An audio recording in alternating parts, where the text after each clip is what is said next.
Halo teman-teman semua, Assalamualaikum warahmatullahi wabarakatuh. Selamat datang di channel RDAFJ. Sebelum Anda mengikuti video ini, silakan subscribe terlebih dahulu channel RDAFJ dan aktifkan loncengnya untuk mendapatkan notifikasi video-video terbaru dari kami. Jika video ini memberikan manfaat untuk Anda, jangan lupa berikan like dan tinggalkan tanggapan Anda di kolom komentar. Terima kasih atas partisipasinya. Let's enjoy this video. Oke teman-teman, terima kasih sudah mengunjungi channel RDAFJ.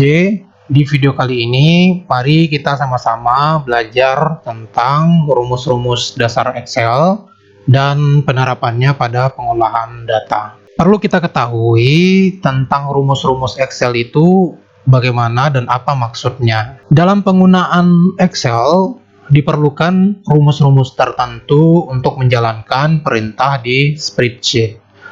Setiap rumus wajib diawali dengan tanda sama dengan seperti ini, lalu diikuti dengan rumus yang akan digunakan seperti formula dan function. Nah, kemudian bagaimana cara membuat rumus di Excel dengan menggunakan kedua rumus tersebut? Sebelumnya kita harus tahu bahwa kedua rumus tersebut memiliki pola perintah yang berbeda walaupun fungsinya sama. Nah, yang pertama adalah formula. Formula ini adalah rumus Excel yang diketik manual oleh penggunanya. Contohnya seperti sama dengan A1 ditambah dengan A2 ditambah A3 atau B4 dikurang B5 dikurang B6. Nah, itu rumus untuk menggunakan formula. Kemudian kalau function itu adalah template rumus yang sudah disediakan oleh program Excel. Nah, jadi kita bisa menggunakan template yang sudah disiapkan oleh Excel. Contohnya seperti sama dengan sum, kemudian dalam kurung A1 sampai dengan A3. Atau kita gunakan rumus yang lain, misalnya average, B4, B6 itu di dalam kurung ya. Nah, ini kalau kita menggunakan function. Jadi perbedaan formula dengan function ya seperti itu ya. Kemudian, kedua rumus tersebut sama-sama penting. Pada umumnya, rumus formula digunakan untuk menghitung data atau angka yang sederhana. Nah, sementara kalau penggunaan dari function itu dipakai untuk mengolah data atau angka dengan skala lebih besar atau banyak. Oke, kita lanjut.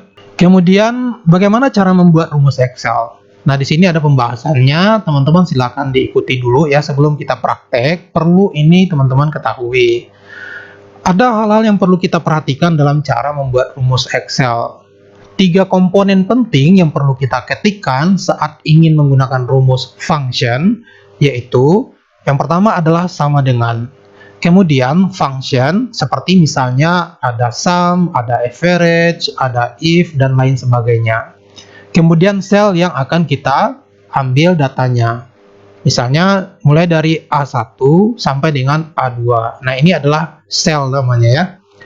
Kemudian jika kita ingin menggunakan rumus function, maka kita harus mengingat beberapa nama function untuk mengolah data. Nah, kalau kita harus mengingat, itu mungkin agak terlalu ribet gitu ya, karena rumus function itu kan banyak ya.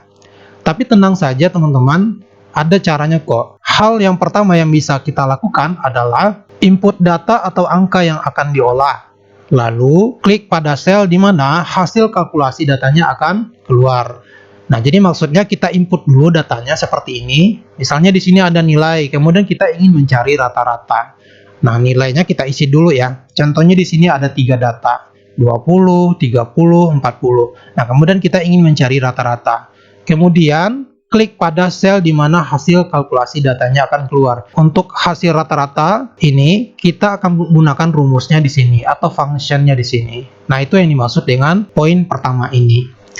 Oke, selanjutnya, lalu pada toolbar, klik di tab Formulas. Klik tombol drop down pada Auto Sum dan pilih rumus yang akan digunakan. Misalnya pada contoh kali ini, angka yang sudah diinputkan ingin dicari rata-ratanya. Maka rumus yang digunakan adalah average. Nah, jadi maksudnya adalah di Excel itu kan banyak rumus ya teman-teman ya. Dan mungkin kita tidak akan ingat, apalagi kalau kita pemula baru di Excel.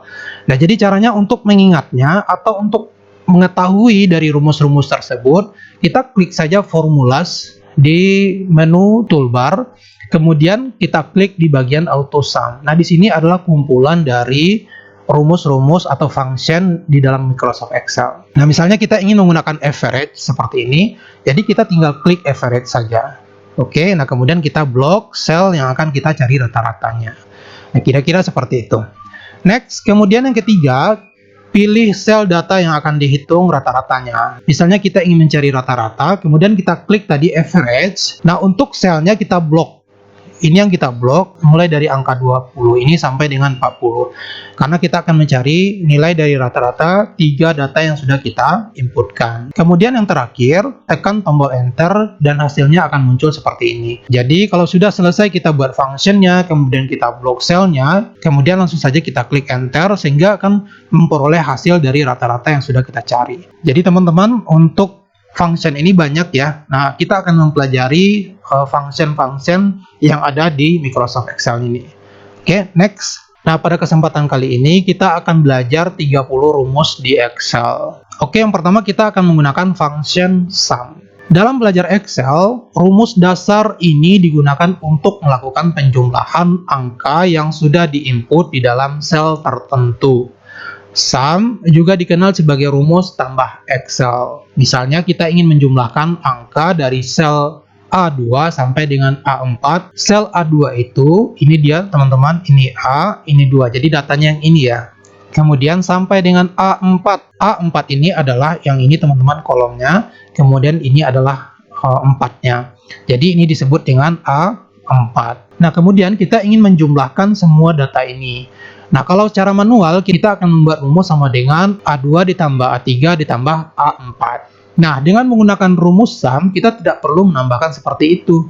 Kita cukup membuat sama dengan sum, kemudian kita blok saja ini teman-teman. Oke, kita langsung praktek saja seperti ini contohnya. Oke, nah ini dia teman-teman. Nah, di sini sudah memiliki nilai 90. Nah, saya hapus dulu datanya di sini. Nah, caranya adalah kita ketik sama dengan, kemudian kita ketik sum di sini, atau dengan cara tadi kita klik di sini, kemudian kita klik formulas. Nah, di sini yang dimaksud tempat berkumpulnya function-function tersebut. Nah, di sini teman-teman, kita tinggal klik sum saja. Kemudian kita enter. Sehingga kita akan mendapatkan hasil dari penjumlahan data seperti ini. Atau kalau kita ingin mengetik secara manual juga tidak ada masalah. Kita ketik sama dengan sum, kemudian buka kurung. Nah, lalu kemudian kita blok dari atas ini sampai ke bawah. Nah, kemudian kita tutup kurung dan enter. Oke, nah jadi itu penggunaan dari rumus sum. Next, kita bahas yang kedua adalah count. Count berfungsi untuk menghitung jumlah sel yang berisi angka. Misalkan dari sel A1 sampai dengan D1 kita isikan data angka. Sementara dari sel E1 sampai dengan H1 berisikan data huruf. Maka rumusnya adalah sama dengan count sel A1 sampai dengan sel D1. Jadi akan kita blok mulai dari sel yang pertama ini sampai dengan D1 ini. Ya, sehingga kita akan memperoleh data yaitu 4. Jadi tujuannya adalah untuk mencari berapa data yang terisi mulai dari A1 sampai dengan D1. Oke, kita langsung praktek saja di sini. Nah, ini dia teman-teman ya. Jadi silakan teman-teman buat ini 10, 20, 30, kemudian di sini A, A, B, B, C, C, D, D. Kita akan cari jumlah data yang terisi mulai dari A1 sampai dengan D1. Jadi kita tulis di sini teman-teman sama dengan count yang ini ya. Kemudian kita blok mulai dari A1 sampai dengan D1. Lalu kita tutup kurung dan enter. Sehingga kita memperoleh hasil dari pencarian data tersebut bahwa mulai dari A1 sampai dengan D1 berisikan data secara keseluruhan jumlahnya adalah 4. 1, 2, 3, 4. Meskipun datanya berbeda-beda. Next, kita bahas selanjutnya adalah counta. Dalam belajar Excel, counta memiliki fungsi yang sama dengan count. Hanya saja pada rumus counta, sel yang dihitung adalah secara keseluruhan. Jadi, sel yang berisikan data apapun bisa dihitung menggunakan rumus ini. Sehingga kita dapat mengetahui berapa jumlah sel yang tidak kosong. Misalnya pada sel A1 sampai D1 berisikan data angka. Lalu sel G1 sampai J1 berisikan data huruf. Dan sel E1 sampai dengan F1 sama dengan kosong datanya. Maka rumusnya adalah seperti ini. Jadi kita ketik saja sama dengan count, kemudian kita blok mulai dari sel A1 sampai dengan J1. Nah, ini dia kira-kira teman-teman contohnya. Kita langsung praktekkan saja penggunaan dari rumus count ini. Oke, kita akan cari berapa jumlah data pada sel A1 sampai J1 yang terisi. Kita ketik sama dengan, kemudian kita buat di sini count, lalu kita buka kurung. Nah, kemudian kita blok mulai dari sel A1 sampai dengan J1. Selanjutnya kita tutup kurung dan kita enter. Sehingga kita memperoleh data sama dengan 8. Kenapa 8? Karena dari seluruh data yang terisi di sini, jumlahnya hanya 8 saja yang terisi. Sementara ada 2 yang kosong. Oke, kita mulai menghitung ya. 1, 2, 3, 4, 5, 6, 7, 8. Next, kita bahas lagi ke average.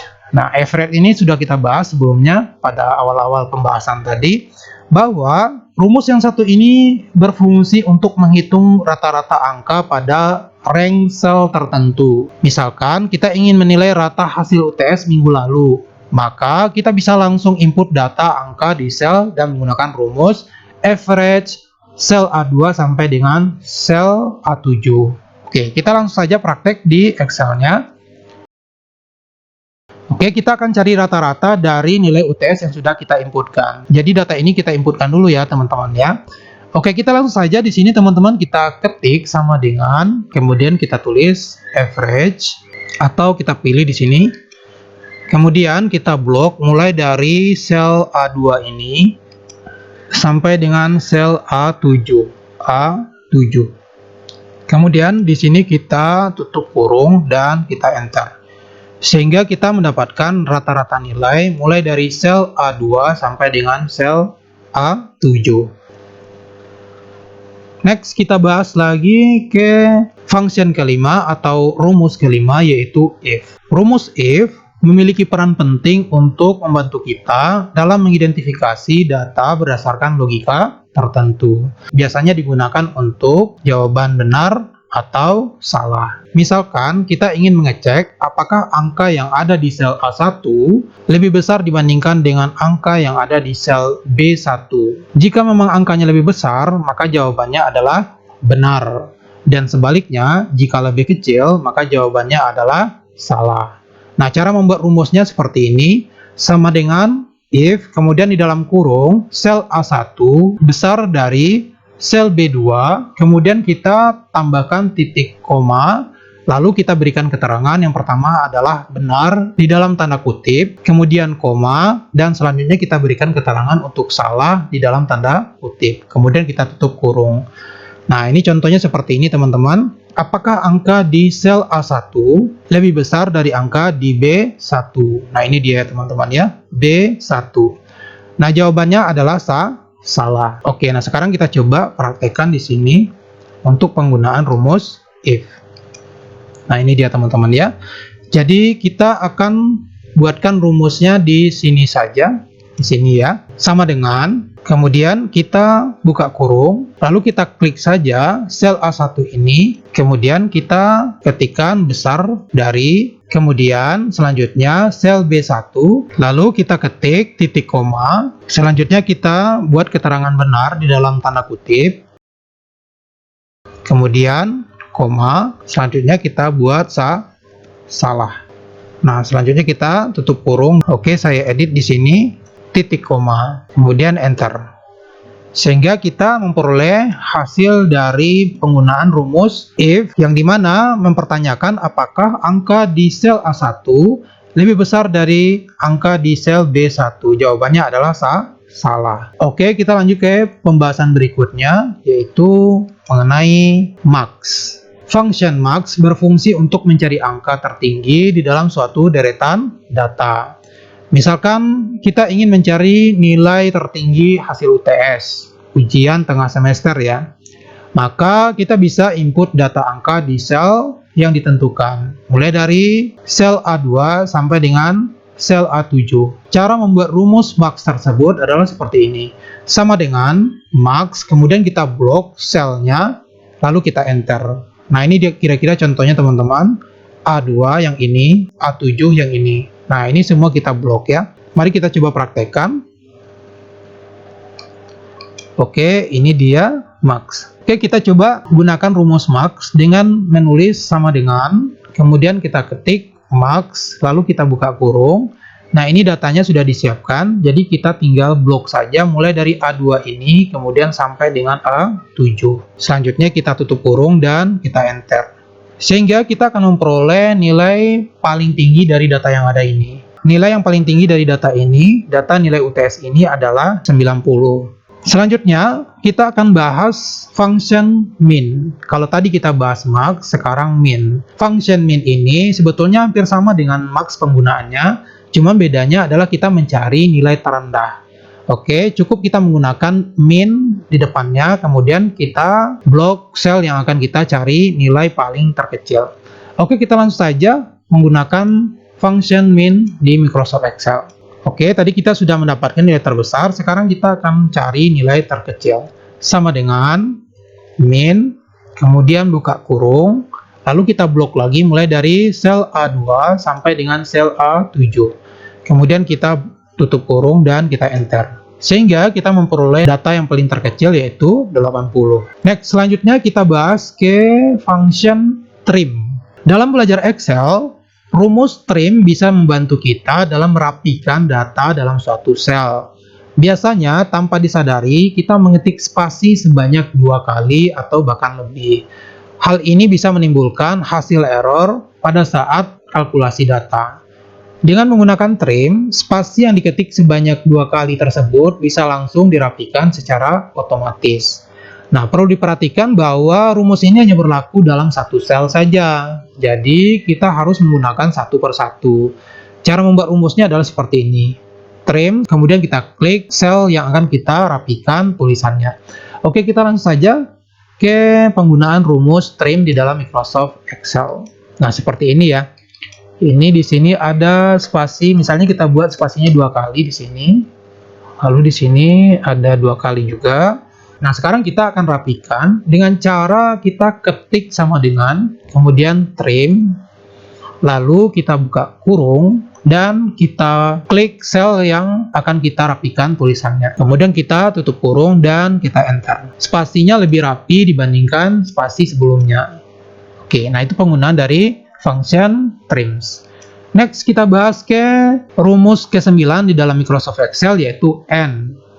Rumus AND merupakan fungsi logika. Kita bisa menggunakan rumus ini jika ingin mencari tahu apakah isi dari suatu sel benar atau true, atau salah atau false ya. Misalkan kita ingin mengetahui apakah angka di sel A1 lebih besar daripada 50 dan kurang dari 100.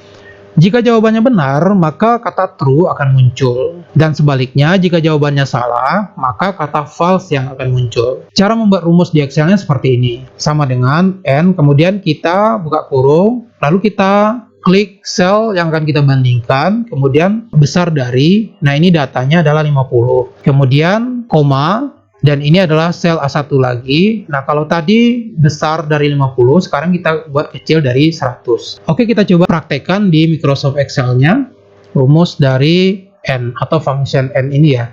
Nah, ini adalah datanya 55. Apakah nilai di A1 lebih besar dari 50 dan kurang dari 100? Oke, langsung saja kita ketikkan di sini AND, kemudian kita buka kurung. Nah, kemudian kita klik datanya yang ini ya, A1. Kemudian di sini besar dari 50. Kemudian kita ketik titik koma. Lanjut kita klik lagi A1. Nah, kalau tadi besar dari 50, sekarang kecil dari 100. Nah, selanjutnya kita enter setelah Ini kecil dari 100. Nah, selanjutnya kita enter saja seperti ini. Jawabannya adalah true ya. Nah, kira-kira seperti itu penggunaan dari rumus AND. Next, kita bahas selanjutnya OR. Belajar Excel, kegunaan dari rumus OR fungsinya sebetulnya sama dengan AND. Hanya saja, jika rumus AND harus memiliki dua kriteria untuk menemukan jawabannya, maka rumus OR bisa hanya salah satu kriteria saja. Misalkan kita ingin mengetahui apakah angka di sel A1 lebih besar dari 50 atau kurang dari 100. Jika jawabannya benar, maka kata true akan muncul. Dan sebaliknya, jika salah, maka kata false akan muncul. Maka rumusnya adalah seperti ini. Sama persis dengan AND tadi, kita cukup hanya mengganti OR saja. Oke, sekarang kita coba praktekkan di Microsoft Excel penggunaan rumus OR. Kita ketik sama dengan di sini. Kemudian kita buat di sini OR, lanjut kita buka kurung. Selanjutnya kita klik datanya. Di sini datanya di A5 ya. Kemudian kita ketik besar dari. Nah, ini datanya adalah 50 kita buat tadi ya. Kemudian selanjutnya kita ketik titik koma. Lanjut kita blok lagi A5. Nah, kemudian kita ketik simbol kurang dari 100. Nah, selanjutnya kita tutup kurung. Kemudian kita enter. Nah, jawabannya adalah true, karena salah satu di antara pernyataan tersebut terpenuhi. Oke, next kita bahas lagi. Function berikutnya adalah NOT. Fungsi dari rumus NOT adalah kebalikannya dari rumus AND dan OR. Misalkan kita ingin mengetahui apakah angka di sel 1 tidak lebih besar dari 100. Jika jawabannya benar dan memenuhi kriteria, maka yang akan muncul adalah true. Dan sebaliknya, jika salah dan tidak memenuhi kriteria, maka yang muncul adalah false. Oke, kita langsung saja coba praktekkan di dalam Excel penggunaan dari rumus NOT. Seperti ini ya. Kita ketik sama dengan di sini, lalu kita tulis NOT dalam kurung, kita klik dulu selnya, lalu kita buat di sini simbol besar dari. Nah, misalnya kita buat 50 di sini ya. Lalu kita tutup kurung dan kita enter. Nah, jawabannya adalah false ya. Karena dia kebalikan dari AND atau OR ya. Next, berikutnya pembahasan kita adalah mengenai rumus LEN. Rumus LEN bisa membantu kita untuk menghitung jumlah karakter yang ada di dalam satu sel. Karakter yang dihitung tidak hanya huruf dan angka saja, tapi juga tanda baca seperti spasi, tanda tanya, tanda seru, titik, koma, dan lainnya. Maka cara membuat rumus LEN di Excel seperti ini. Oke, teman-teman, kita coba menggunakan rumus LEN ini. Nah, ini dia datanya, teman-teman. Jadi sekarang kita coba mengetikkan sama dengan, kemudian kita ketik di sini LEN, lanjut kita buka kurung, lalu kita klik saja selnya. Ya, dan kemudian kita tutup kurung dan kita enter. Sehingga kita memperoleh data di sini sebanyak 36 karakter ya, termasuk spasi, termasuk koma juga. Next, selanjutnya kita bahas rumus areas atau function areas. Di belajar Excel, fungsi rumus areas adalah untuk menghitung jumlah area yang diseleksi. Misalkan kita menyeleksi satu rank cell dari A1 sampai C6, maka rumusnya adalah sebagai berikut. Kita cukup menggunakan sama dengan areas, kemudian kita blok sel yang akan kita cari berapa jumlah area yang sudah kita seleksi. Oke, kita langsung saja teman-teman praktekkan di Microsoft Excel. Oke, nah ini adalah data yang sudah disiapkan. Kemudian selanjutnya kita tulis di sini sama dengan areas. Kemudian kita buka kurung. Lalu kita blok mulai dari baris 1, baris 2, baris 3. Kemudian kita blok sampai baris ke-6 ini. Jadi semua ini kita blok. Dan kita tutup kurung. Kemudian kita enter. Nah, jadi kita sudah menseleksi satu seleksi pada data yang sudah kita blok tadi. Next, kemudian kita bahas rumus berikutnya adalah VLOOKUP. Rumus VLOOKUP merupakan fungsi dasar dari Excel yang digunakan untuk mencari nilai tertentu pada kolom atau sumber data lainnya dengan menggunakan kata kunci tertentu yang berbentuk vertikal. Banyak yang mengira bahwa rumus VLOOKUP ini sulit untuk diaplikasikan. Tapi nyatanya rumus ini bisa mempermudah pekerjaan kita untuk mengambil data yang disusun secara vertikal. Misalnya, kita mengelompokkan beberapa barang yang ingin kita beli berdasarkan harga barang Misalnya dari C5 sampai dengan C6 di bawah ini. Kalau kita lihat contoh di sini, C2 tuh yang ini ya. Yang ini, kemudian sampai dengan C5. C5 yang ini, berarti mulai dari sini sampai dengan C5. Dan ongkos kirimnya misalkan mulai dari sel D2 sampai dengan sel D5. D2 tuh yang ini, kemudian D5 yang ini ya. Maka rincian tabelnya seperti ini. Nah, ini adalah data baku dari harga barang termasuk juga ongkos kirimnya untuk masing-masing barang. Kemudian selanjutnya, cara menggunakan rumus di Excel, kita menggunakan VLOOKUP. Kemudian di sini ada C2, berarti C2 itu yang ini ya. C2 yang ini. Kemudian kita buat titik koma, lalu kita blok sel mulai dari C2 sampai dengan C5. Berarti kita blok dulu ini, kemudian kita buat titik koma, 1, kemudian 0, dan kita tutup kurung. Di sini ada penjelasannya teman-teman bahwa C2 adalah sel yang berisikan harga dari barang yang akan dibeli, berarti yang ini. Lalu C2 sampai dengan D5 merupakan rank sel keseluruhan yang diseleksi. Jadi yang diseleksi itu mulai dari sini ya, sampai dengan D5, berarti yang ini. Ini semua kita seleksi. Angka 1 menunjukkan bahwa harga barang ada di kolom pertama. Jadi dari dua kolom yang kita blok, bahwa harga barang itu terdapat pada kolom pertama. Yang ini dia teman-teman ya. Dari yang kita blok ya, bukan dari sini, tapi dari yang kita blok. Kemudian dihitung dari kolom C. Nah, ini berarti ya. Dan angka 0 untuk biasanya merujuk pada true dan false. Nah, kemudian gunakan rumus yang sama untuk mengisi tabel ongkos kirim. Angka yang perlu diganti adalah 1, karena tabel ongkos kirim berada di kolom kedua pada kolom B. Kemudian jangan lupa tekan F4 untuk mendapatkan angka yang absolut. Oke, kita langsung saja praktekkan penggunaan dari rumus VLOOKUP ini ya. Oke teman-teman, di sini sebetulnya saya sudah mencoba membuatkan rumus VLOOKUP dengan data yang ada di sini.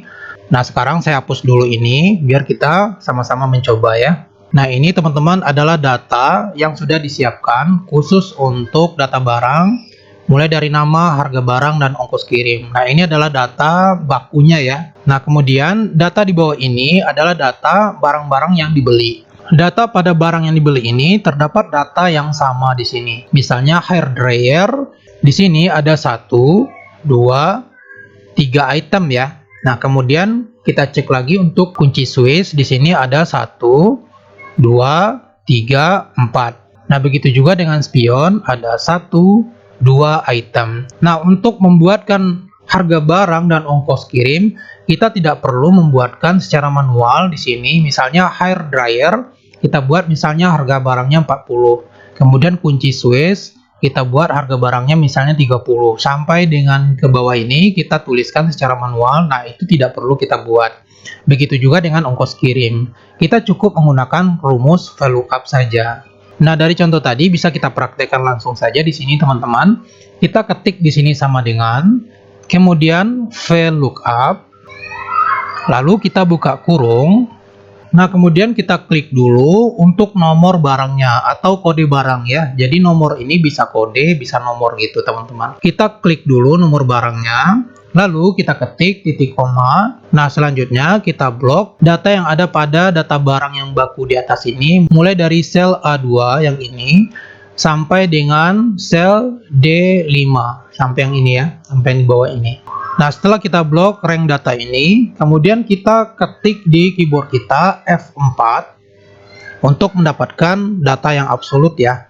Selanjutnya kita ketik titik koma, lanjut kita tentukan bahwa harga barang itu berada pada kolom 1, 2, 3. Nah, ini kolom 3. Lalu kita ketik titik koma, dan untuk mencari data benar atau salahnya kita ketikkan saja di sini 0 ya. Lanjut, kemudian kita tutup kurung dan kita enter. Sehingga secara otomatis kita mendapatkan harga barang yang kita beli. Nah, untuk bagian ke bawah ini kita tidak perlu melakukan rumus yang berulang, tinggal kita taruh saja kursor kita di bagian sini, lalu kita klik tahan dan kita seret sampai ke data barang terakhir. Jadi kita mendapatkan harga barang secara otomatis tanpa kita mengetik secara manual. Nah, begitu juga dengan untuk ongkos kirim. Sekarang kita coba di ongkos kirim, kita buat sama dengan, kemudian VLOOKUP, lanjut kita klik nomor barang ini, kemudian titik koma, kemudian kita blok lagi datanya. di sini, mulai dari A2 sampai dengan D5. Nah, kemudian kita ketik F4 di keyboard kita untuk mendapatkan data yang absolut. Kemudian titik koma lagi, dan kita pastikan bahwa ongkos kirim ini berada pada kolom 1, 2, 3, 4. Kemudian titik koma dan kita ketik 0. Kemudian kita tutup kurung dan enter, sehingga kita mendapatkan data ongkos kirim untuk barang yang dibeli. Nah, selanjutnya kita klik saja ini teman-teman, hasil yang pertama ini, kemudian kita arahkan kursor kita ke pojok kanan bawah ini sehingga membentuk simbol tanda tambah, dan kita klik, tahan, seret sampai ke barang terakhir ya. Jadi kita telah sukses mendapatkan harga barang dan ongkos kirim secara otomatis menggunakan rumus VLOOKUP. Oke, selanjutnya kita bahas ke rumus yang ke-15, yaitu HLOOKUP. Memiliki fungsi dan kegunaan yang sama dengan rumus VLOOKUP, hanya saja pada HLOOKUP ini data yang dihitung adalah secara horizontal. Jadi rincian tabelnya akan terlihat seperti ini. Oke, kita langsung saja ke contoh kasus saja teman-teman. Di sini perbedaannya antara VLOOKUP dan HLOOKUP. Oke, nah seperti ini kira-kira ya. Oke, nah di VLOOKUP ini datanya mengarah ke vertikal, sementara kalau di HLOOKUP ini mengarah ke horizontal ya. Nah, untuk penggunaan rumusnya sama saja dengan VLOOKUP. Oke, nah ini adalah data yang sudah saya coba menggunakan HLOOKUP. Sekarang saya hapus datanya dan kita coba bersama-sama membuatkan rumus HLOOKUP dengan studi kasus yang ada ini. Di sini kita ketik sama dengan, kemudian kita tulis HLOOKUP, kemudian kita buka kurung ya, dan kita klik dulu nomor barangnya. Nah, ini nomor barangnya. Kemudian kita ketik titik koma, lalu kita blok semua data barang ini. Nah, kemudian kita absolutkan dengan cara menekan F4 di keyboard kita, lalu titik koma lagi. Dan kita hitung harga barang itu berada pada baris 1, 2, 3. Jadi ini adalah 3. Dan untuk nilai benar atau salah, kita ketik 0. Kemudian kita tutup kurung dan kita enter. Sehingga kita mendapatkan harga barang secara otomatis. Nah, untuk ke bawahnya, sama halnya dengan VLOOKUP tadi, kita tinggal seret saja ke bawah. Jadi semua harga barang dapat ditentukan secara otomatis menggunakan HLOOKUP ini. Begitu juga dengan ongkos kirim ya, sama dengan HLOOKUP. Kemudian kita klik nomor barang, titik koma, kemudian kita blok semua data barang di atas ini, tekan F4, titik koma, ongkos kirim berada pada baris 1, 2, 3, 4. Kemudian titik koma, 0, tutup kurung, enter. Oke, nah sekarang kita sudah mendapatkan ongkos kirim secara otomatis. Untuk ke bawahnya kita seret saja seperti ini. Oke, nah itu adalah penggunaan rumus HLOOKUP. Oke, next yang akan kita bahas selanjutnya adalah rumus choose atau function choose. Di belajar Excel, rumus choose bisa membantu kita untuk mengambil nilai dari suatu tabel data. Misalkan kita ingin mengelompokkan barang-barang yang ingin dibeli, maka kita akan membuat tabel seperti ini. Nah, ini adalah barang-barang yang ingin kita beli. Lalu buat kolom baru untuk nomor barang dan jenis barang. Maka tabelnya akan terlihat seperti ini.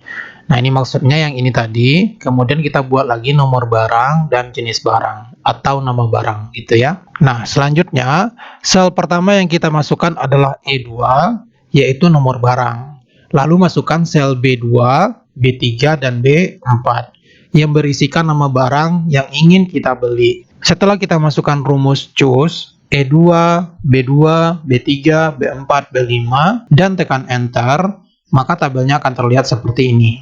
Oke, kita langsung saja ke Excel-nya bagaimana penerapan dari function choose ini. Oke, nah di sini saya sudah menyiapkan tabelnya seperti contoh tadi. Di sini saya buat nomor saja dan ini adalah nama barangnya. Nah, di sini saya sudah menguji cobanya. Oke, saya hapus saja dulu biar teman-teman paham maksudnya. Yang pertama yang kita lakukan adalah kita tulis nomor barangnya. Ya, kita ambil salah satu nomor barangnya dari sini, yaitu nomor 1. Kemudian untuk menerapkan function choose, kita klik setelah nama barang ini, kita ketik sama dengan di keyboard kita, kemudian kita tulis di sini choose. Kemudian selanjutnya adalah kita klik nomor barang yang sudah kita tandai di sini. Kemudian titik koma, lalu kita klik nama barang yang ada pada tabel barang sebelumnya, mulai dari yang pertama, titik 2, yang kedua, titik 2, yang ketiga, titik 2, dan yang keempat, barang yang keempat ya. Kemudian kita tutup kurung dan kita enter, sehingga kita dapatkan data barang yang kita inginkan. Selanjutnya kita tinggal ganti saja nomor barang ini. Misalnya kita ingin mencari nama barang kunci Swiss, maka kita cukup mengganti nomor barang ini 1 menjadi 4. Kemudian kita enter. Oke, nah begitu cara penerapan dari metode choose. Next. Selanjutnya yang kita bahas di sini adalah rumus match. Rumus ini sebenarnya memiliki banyak fungsi, tapi pada dasarnya match digunakan untuk menemukan data pada baris tertentu. Misalkan kita memasukkan nama-nama buah mulai dari sel A2 sampai dengan sel A6 di tabel seperti di bawah ini. Nah, ini dia contohnya.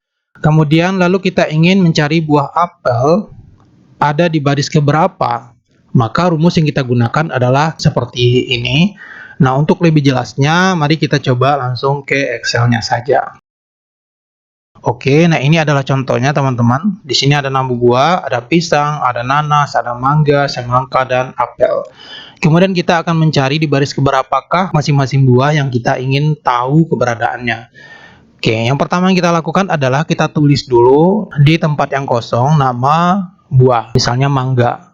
Kemudian kita akan membuat rumusnya di sini, di sebelah mangga ini. Nah, di sini saya sudah membuat rumus match, tapi baiklah saya hapus saja biar teman-teman paham maksudnya. Oke, kita buat di sini sama dengan, kemudian match. Lalu kita klik nama buah yang sudah kita tentukan ini, kemudian titik koma.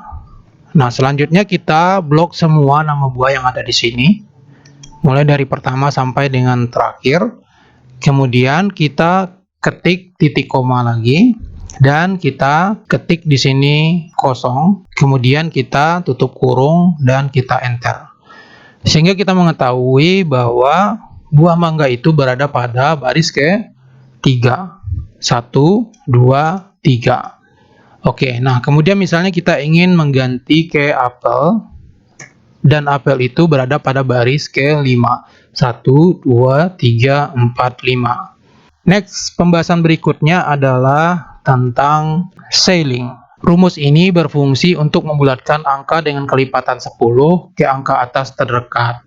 Misalnya, kita ingin membuatkan daftar harga belanja bulanan, maka tabel yang akan dibuat terlihat seperti ini. Nah, ini adalah daftar belanja bulanan kita. Seperti yang kita lihat di atas, pada sel B2 yang ini berisikan harga yang belum dibulatkan. Sementara itu, angka 10 merupakan batas yang kita tetapkan. Jadi pembulatan angka maksimal mencapai angka 10 yang lebih tinggi dari angka aslinya. Oke, nah sekarang kita coba praktekkan.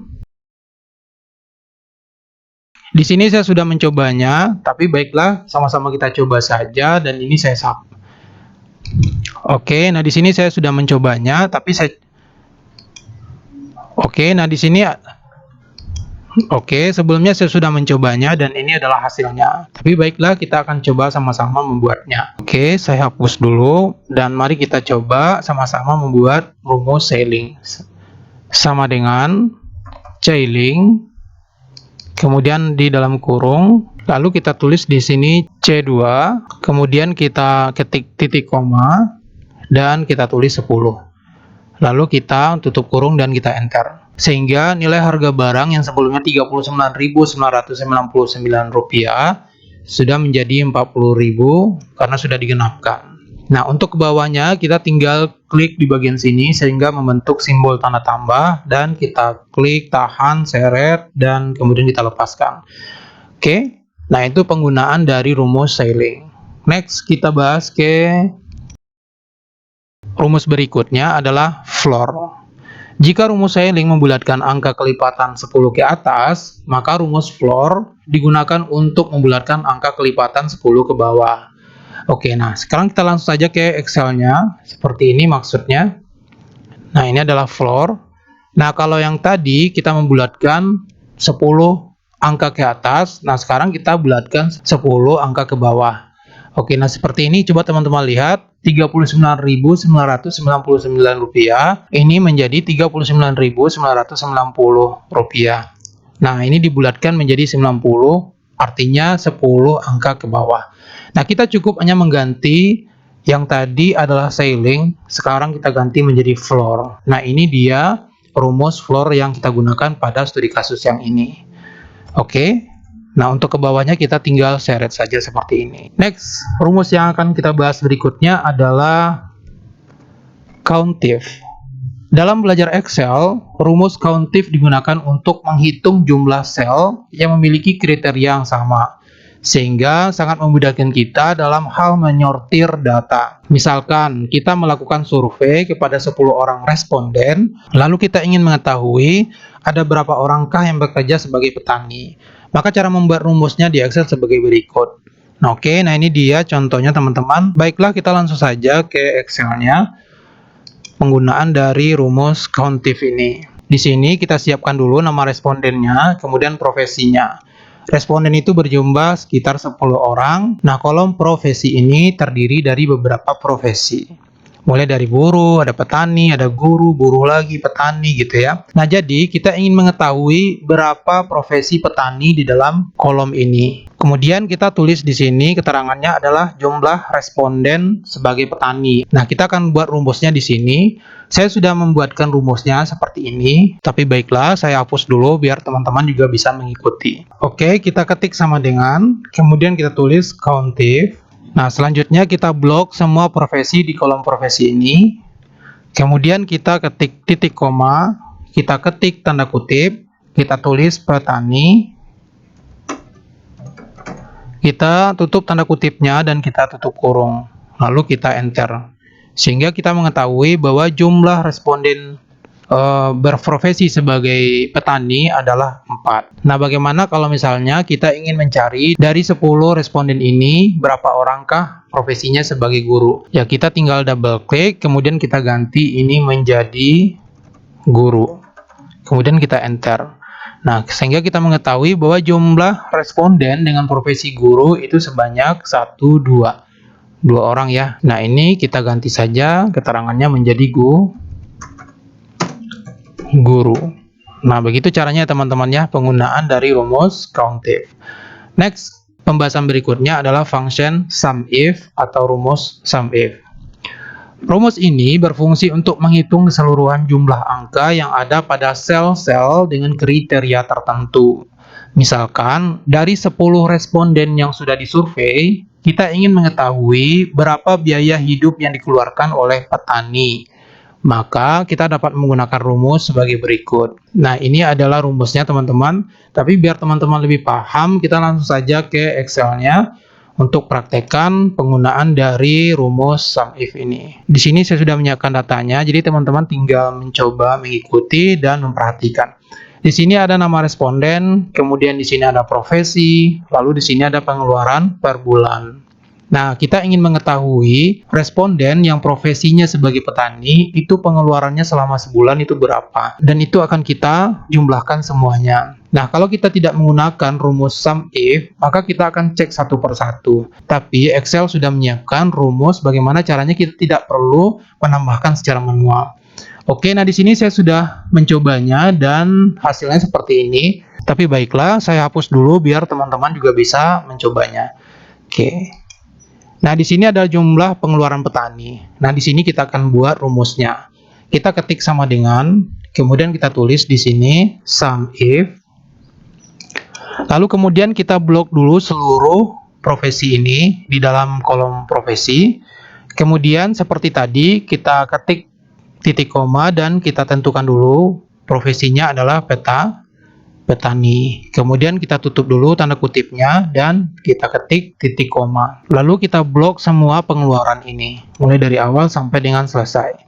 Kemudian kita tutup kurung seperti ini. Jadi rumusnya kira-kira seperti ini ya teman-teman ya. Dan kita enter.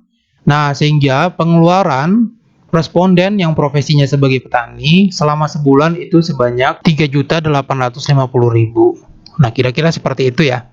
Nah, untuk mencari profesi guru pengeluarannya selama sebulan itu berapa, cukup ganti profesinya sebagai apa. Misalnya sebagai guru tadi cukup kita ganti di sini guru. Kemudian kita enter. Jadi kita dapat mengetahui bahwa pengeluaran guru selama sebulan itu adalah 3.500.000. Next, rumus berikutnya adalah concatenate. Maaf kalau misalkan saya salah baca. Rumus yang satu ini sangat membantu kita jika ingin menggabungkan teks kata pada Excel. Misalkan kita memasukkan sejumlah nama orang di Excel dan membedakannya berdasarkan nama depan dan nama belakang. Maka untuk mendapatkan nama lengkap atau gabungan dari kedua sel tersebut, kita bisa menggunakan rumus ini. Nah, artinya adalah teman-teman, kita menggabungkan dua teks pada sel yang berbeda. Oke, kita langsung saja praktekkan di Excel. Penggunaan dari rumus concatenate ini ya. Nah, ini saya sudah menyiapkan. Di sini ada nama depan, di sini ada nama belakang.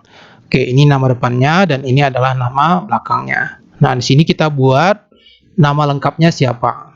Nah, untuk hasilnya saya sudah mencoba sebelumnya, tapi baiklah kita coba sama-sama penggunaan dari rumus concatenate ya.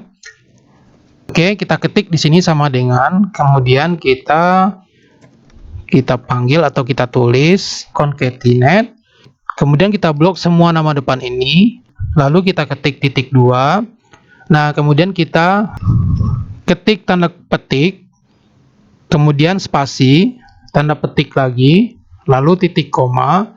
Nah, kemudian kita blok nama belakang semuanya ya.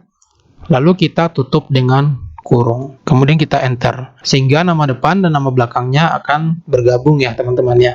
Nah, untuk ke bawahnya kita tidak perlu buatkan lagi yang baru, tinggal kita seret aja ke bawah. Oke. Nah, kira-kira seperti itu penggunaan dari rumus concatenate. Next, berikutnya yang kita bahas di sini adalah left. Fungsi dari rumus left adalah jika kita ingin mengambil beberapa karakter dalam sebuah kata atau angka dari bagian sisi kiri. Misalkan kita ingin mengambil 3 karakter dari kata membuka di bagian kiri, maka rumus yang akan kita gunakan adalah left, kemudian selnya, dan kita tentukan berapa huruf yang akan kita ambil. Oke, kita langsung saja ke Excel-nya, dan silakan teman-teman coba ikuti untuk penggunaan dari rumus left ini. Nah, di sini ada kata membuka. Sekarang kita akan mengambil kata membuka ini, kita ambil kata mem saja di bagian depan. Nah, untuk rumusnya kita buat di sini saja. Saya sudah membuat sebetulnya, tapi saya hapus biar teman-teman juga bisa mengikuti. Kita ketik sama dengan, kemudian kita tulis di sini left. Lanjut kita buka kurung, lalu kita klik teksnya. Nah, kemudian titik koma, kemudian kita tentukan berapa huruf yang akan kita ambil. Misalnya 3 tadi ya. Dan kemudian kita tutup kurung, enter. Sehingga kita mendapatkan 3 kata dari depan ya. Oke, nah itu penggunaan dari rumus left. Next, pembahasan berikutnya adalah right. Right ini memiliki fungsi dan kegunaan sama seperti left, hanya saja jumlah karakter yang diambil dari bagian sisi kanan. Maka rumus yang kita gunakan adalah seperti ini. Oke, nah kita tinggal ganti saja sebetulnya teman-teman untuk penggunaan rumus right ini dengan sebelumnya kita menggunakan left ya. Nah, ini teman-teman bisa copy paste. Di sini dia teman-teman. Saya memanggil 3 huruf dari kata membuka. Jadi hasilnya adalah UK. Yang ini ya. Right, kemudian sel A1 dan kita tentukan berapa huruf yang akan kita ambil. Boleh 3, boleh lebih lah, misalnya kita buat 4, kita enter. Nah, gitu ya. Ini kalau misalkan 4 huruf. Kalau 3 huruf berarti UK gitu ya. Oke, nah itu dia pembahasan mengenai right. Next, sekarang kita akan lanjutkan untuk rumus berikutnya adalah mid. Jika ada left dan right, maka ada mid. Rumus ini berfungsi untuk mengambil sejumlah karakter di bagian sisi tengah, teman-teman. Maka rumus yang kita gunakan adalah seperti ini. Seperti ini ya. Nah, ini adalah selnya atau teks yang kita klik. Kemudian di sini ada angka 4. Kita mulai dari huruf keempat dari depan. Dan kemudian kita akan mengambil cuma 2 huruf saja. Nah, contohnya seperti ini ya. 1, 2, 3, 4. Nah, mulai dari B ini, karena kita akan memanggil cuma 2 huruf saja, jadi huruf kedua yang kita panggil adalah Bu. Ya, hasilnya seperti ini ya. Oke, kita langsung praktikkan saja penggunaan dari rumus meet. Saya hapus saja ini biar teman-teman juga bisa mengikuti. Kita ketik sama dengan, lalu kita tulis di sini meet, kita buka kurung, kita klik teks ini, kita ketik titik koma, lalu kita tentukan mulai dari huruf keberapa, misalnya 4 ya. Kemudian titik koma dan berapa huruf yang akan kita panggil, misalnya 2 huruf saja. Kemudian kita tutup kurung dan kita enter. Sehingga yang kita panggil itu hanyalah kata B dan U saja. Next, selanjutnya kita akan bahas rumus yaitu date. Rumus Excel yang paling sering kita gunakan dalam kegiatan sehari-hari adalah date.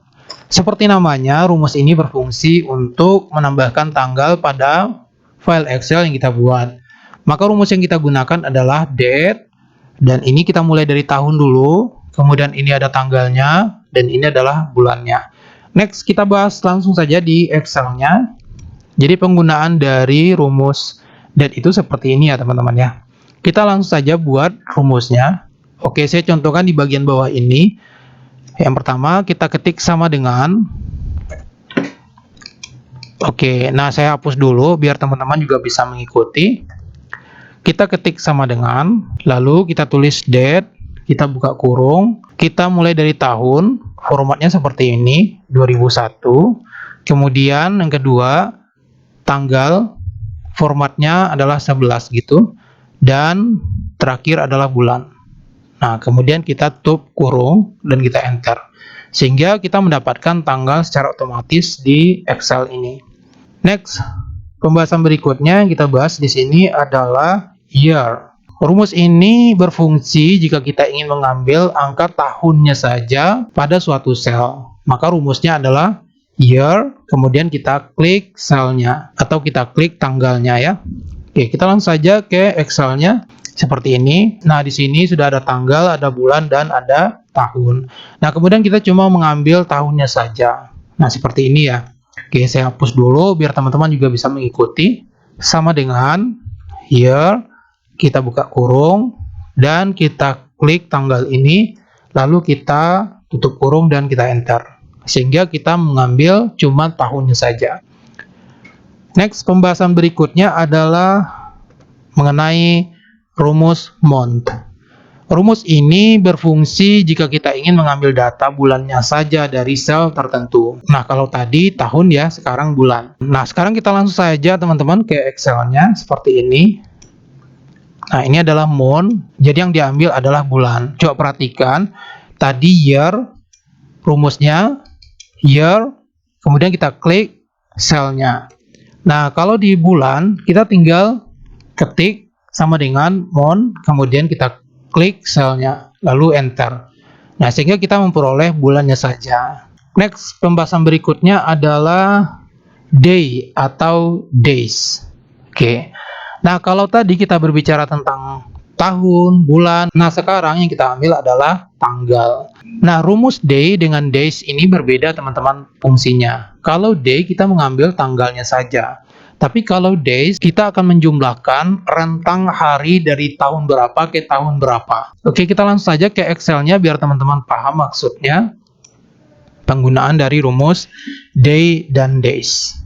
Oke, perhatikan di sini, kalau yang day, kita cukup hanya menggunakan day, kemudian kita klik selnya. Sehingga yang diambil hanyalah tanggal ini saja. Kemudian kita enter. Nah, coba teman-teman perhatikan, kalau yang days seperti ini, kita ketik days, kemudian di dalam kurung kita blok 2 sel ini. Nah, ini akan menjumlahkan berapa jumlah hari dari tanggal 5 bulan 9 tahun 1993 ke tanggal 5 bulan 9 tahun 1987. Oke, kita enter. Nah, hasilnya adalah 2192 hari. Next, yang kita bahas terakhir adalah teman-teman, adalah rumus find. Rumus find ini adalah untuk menemukan karakter atau kata pada sebuah sel tertentu di Excel. Misalkan kita ingin mencari huruf E dalam kata belajar Excel, maka rumus yang bisa kita gunakan adalah sebagai berikut. Nah, ini dia ya, find. Kemudian kita akan cari jumlah huruf E ini di dalam kata belajar Excel. Nah, di sini ditemukan dua kata E. Oke, kita langsung saja praktek di Excel-nya penggunaan rumus find. Nah, di sini saya sudah menyiapkan, di sini ada katanya, dan di sini huruf yang akan kita cari. Nah, kemudian di sini ada jumlah huruf yang dicari ya. Artinya di sini adalah hasil pencarian kita. Oke, saya hapus dulu biar teman-teman bisa mengikuti. Sama dengan, kemudian kita tulis find. Next, berikutnya kita klik dulu huruf yang akan kita cari. Kemudian titik koma. Selanjutnya kita klik teks pada kata. Kemudian kita tutup kurung dan kita enter. Nah, sehingga huruf E pada kata belajar Excel terdapat dua huruf. Oke teman-teman, kita sudah mempelajari 30 rumus di Excel. Ke-30 rumus ini sering digunakan pada saat kita bekerja di kantor, bekerja di sekolah, bekerja di kampus misalnya ya. Jadi bisa teman-teman jadikan referensi, dan nanti saya akan coba bahas lagi untuk rumus-rumus berikutnya. Silakan teman-teman tunggu videonya. Oke, sebelum saya tutup, saya ingin menyampaikan ke teman-teman dua file yang saya jadikan referensi ini untuk dijadikan konten. Bisa teman-teman dapatkan melalui link yang ada di deskripsi. Jadi teman-teman bisa klik link di bawah ini untuk mendapatkan file Excel yang punya saya tadi dengan slide PowerPoint yang saya jadikan referensi untuk menyampaikan materi ini di sini. Saya rasa itu saja pembahasan pada video saya kali ini. Mudah-mudahan bermanfaat dan bisa teman-teman terapkan di studi kasus atau proyek-proyek teman-teman di kantor, di sekolah, dan di mana saja. Jangan lupa subscribe, like, dan tinggalkan tanggapan teman-teman di kolom komentar. Terima kasih. Wassalamualaikum warahmatullahi wabarakatuh.